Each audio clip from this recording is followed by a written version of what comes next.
Olá, está no ar mais um Administração em Debate, um programa do Conselho Regional de Administração do Rio de Janeiro.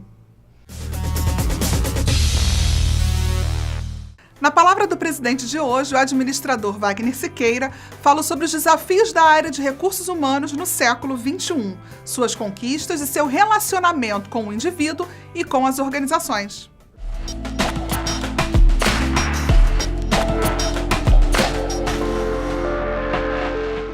O grau de dispersão de valores que as pessoas adotam num determinado ciclo histórico tem efeitos decisivos na forma como se comportam.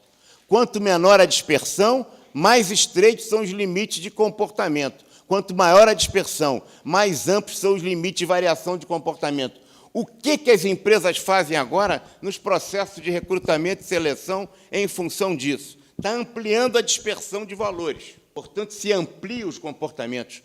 O pessoal da década de 29 se comportava muito igual. Todo mundo fumava junto. Agora, tem gente que fuma, tem gente que nunca botou um cigarro na boca.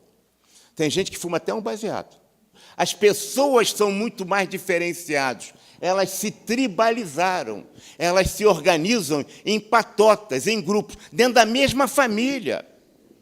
Um é muito religioso e o outro não quer nem saber. O outro está nem aí, o outro só cuida de esporte. Cada um tem um interesse diferenciado. Isso vai gerando próximo. Isso vai vendo os 3 ciclos de plenitude da família. Família, trabalho e comunidade. E, cada vez mais, a organização começa a buscar aqueles que têm o foco maior no trabalho, para substituir a família e a comunidade. E as seleções de pessoal, recursos humanos, acabam se fazendo em torno disso. Próximo. Você não consegue um emprego. E pensa que, simplesmente, porque antigamente se pedia o retratinho para ver aspas, se a pessoa era bem apessoada. Às vezes, agora, o que se pede é um pedaço de fio de cabelo para fazer um exame de DNA. Você não consegue um emprego, vai na entrevista e reflete... Eu fico me lembrando isso. Eu queria ser, professor...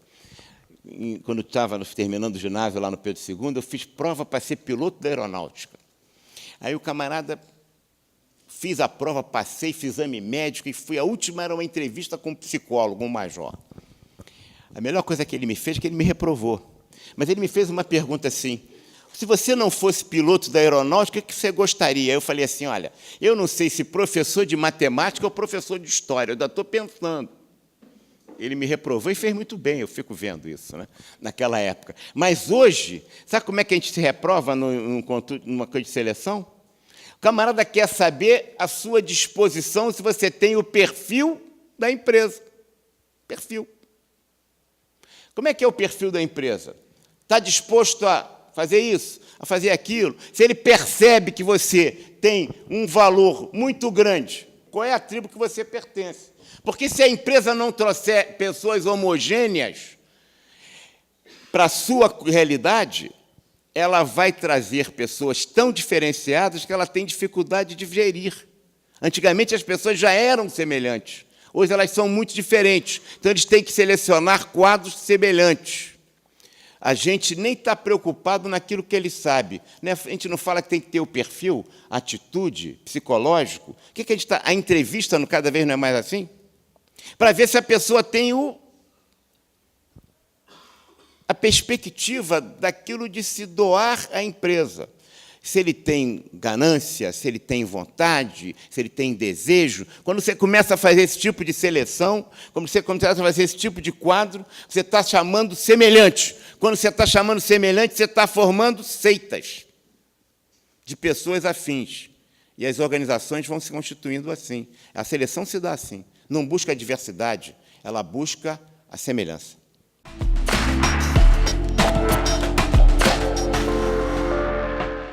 Este foi mais um Administração em Debate. Na próxima semana tem mais. Até lá!